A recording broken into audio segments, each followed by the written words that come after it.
Alright, so I think I am going to try and get another video in really quick. This will probably be a much shorter video, but I wanted to talk a little bit about spiritual invocation, why it's actually more practical to do that than, especially banishing. I've stopped doing really the lesser banishing ritual of the pentagram. Occasionally I will do an invoking ritual of the pentagram, and I've changed the direction that I face when I do that. I face west because west is the direction of manifestation, which makes sense if you were doing invocation. If you're facing east, that's actually the realm of fire and deletion. If you're facing west, that's the realm of the mind and air. So if you are going according to the way the elements are set up on the astral plane, there's actually that set of elemental directions. There's the shamanic one, which I don't remember. There's like one or two differences, and you can go back in the comments on my elemental video and we actually discussed that a little bit. And then there's the one that most ceremonial magic books talk about, east being air and west being water, actually. So that one's different. Anyway, I talk about that in a different video. So spiritual invocation, simply working with different spirits, and I've said this before, you don't actually have to always even say the spirit's name, but it will be a stronger connection if you do. You use the sigil for the spirit that you want to invoke. You can usually find that online. And there's only a few spirits I've worked with in this way. I have worked with Raphael, and I have worked with Raziel, and yesterday for the first time I worked with Lucifer's energy, actually in a video that specifically, tones for him. And that was a pretty powerful, all I'm going to say about that experience so far is that his energy is really powerful, I noticed, compared to like the archangels and stuff. It's more dense, it's not as light feeling, it's powerful, and I wasn't even saying his name aloud, and I could already feel the energies, and they do bring a lot of power. It is not a force to be reckoned with. Lilith also has dense energies as well, pretty different though, in the way that the energy comes across. The thing with Lucifer is it was just really powerful, and even the tones that I found, they were really, really good. I can't remember which YouTube channel that was. I don't remember if that was the Occult Corner one or not, but anyway, so I've worked with those spirits just a little bit, not too much. I've had some unique synchronicities with Lilith, lots of like little synchronicities that happened as a result, and even before I went to work with Lilith, but I have not done extensive work with her. I'm very much, very respectful of these spirits, so I'm not trying to like ask them to do anything or anything like that. I'm just sitting with the energy in the room with the sigil and maybe a candle of a corresponding color.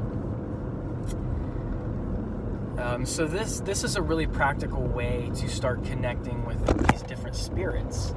You don't have to have, this super rigid curriculum, like I always thought it had to be. I always followed like Donald Michael Craig's Modern Magic and all the Golden Dawn stuff.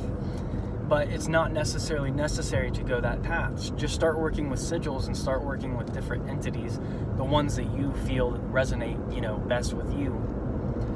Now, I did get some insight about Archangel Raziel when I was doing some informational channeling. Was questioning him a little bit about, how the way things are manifested here, the way they are in this moment right now, a lot of the times I think, why did it have to transpire this way? Why did the variables have to come about in this way to bring about this expression? And he said there's a very sacred reason and higher reason, from a higher perspective reason why things play out the way they do. And that was the message I got. And it was actually like I saw this like rectangular thing with little lines like kind of tracing within itself all these dimensions, and then the view just kept getting higher and higher and higher, and I was able to see how the different dimensions interplayed within each other from an aerial kind of view, like more from the angelic perspective. But then as I got higher, it actually like faded. Another thing that I saw from Archangel Raziel was the gate, or really not so much a gate, like the whole entrance to heaven, or the stars, because the heavens are the stars. Now, if you've ever seen the Fellowship of the Ring, Lord of the Rings, where there's the Mines of Moria, and they find that starlit wall that shows up, and there's a password that they need to get into that door. I think it's Belloc, which is like friend. It means friend in the Elvish tongue. The stars and all that blue, all that light that lights up that door. Imagine an entire rock wall or canyon that's so vertically tall that you can't even see the top of it, covered in that starlit kind of pattern. Like just it lit up, maybe stones or something like luminescence. That was what I saw as the gate of heaven. It wasn't some bright, luminous like thing up in the clouds. It was literally this rock wall or magnificent stone wall with this kind of celestial, almost futuristic looking like letters and words, but mostly just it almost looked like stars, in this rock wall. It was so beautiful. It's not as vivid in my imagination as it was at the time, but that I saw as kind of the gate of heaven. Gate not really being a good word, because as we know, Archangel Raziel is the gatekeeper of heaven. And that was one last thing I wanted to explain about Archangel Raziel, and some more insight that I got, just meditating with. I think I got this information yesterday when I was meditating on with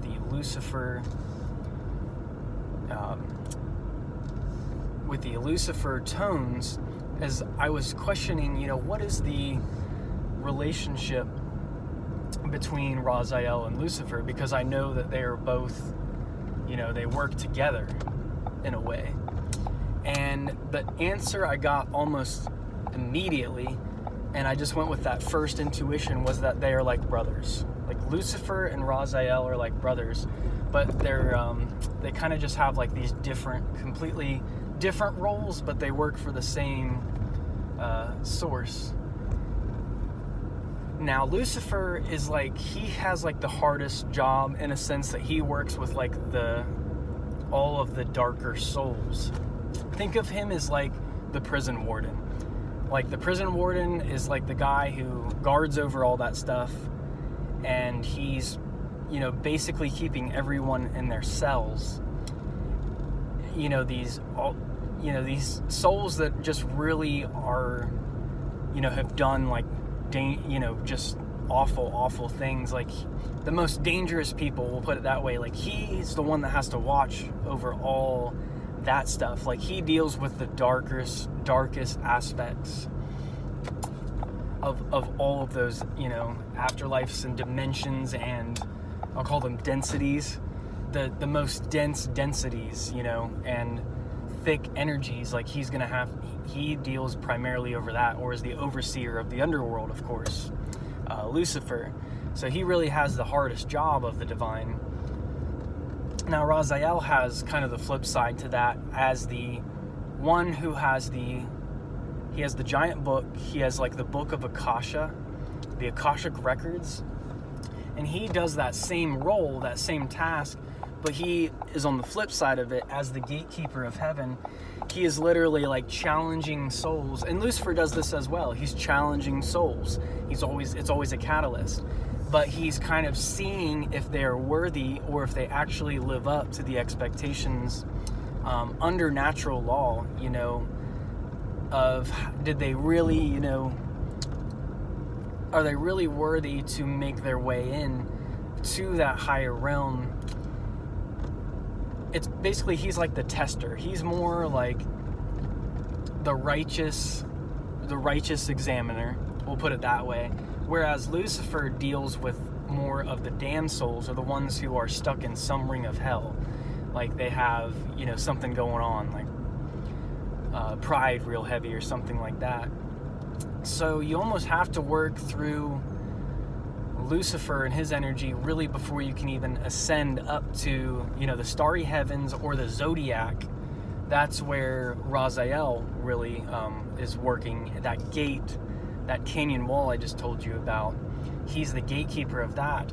So he's like he is the test, or I guess I should say the one who tests righteousness and measures out righteousness. And then Lucifer is the one who he plays like the negative polarity. He's the dark lord. He's the lord of the underworld and all of the souls that, you know, essentially, I'm trying not to make it sound so black and white, because I'm really not trying to paint this like traditional picture of heaven and hell, because we know that there's many different dimensions, there's many different densities and all of these things. So think of these ideas on a grander scale rather than just the traditional like heaven and hell. But he's the dark one, he's the black one, which is the presence of all colors. And remember that Raziel is the divine masculine. So he's actually that outward going energy, that projective energy. He is the Logos, the Word. He is the Son and the Father united in one. Whereas Lucifer is actually feminine in its energy. Remember, Lucifer is often considered female. It's even though, you know, most of us see him as a male figure, it's still feminine energy. He's magnetic, so his energy draws in. Whereas Raziel is the one that's judging, and the energy goes outward, so it's more projecting. So, and there's Raziel right now. I just woke him up. So, alrighty everyone, if you liked this video as well, I know this was a really short one, please subscribe, please like, and feel free to share with like-minded individuals. As always, thank you, and until next time.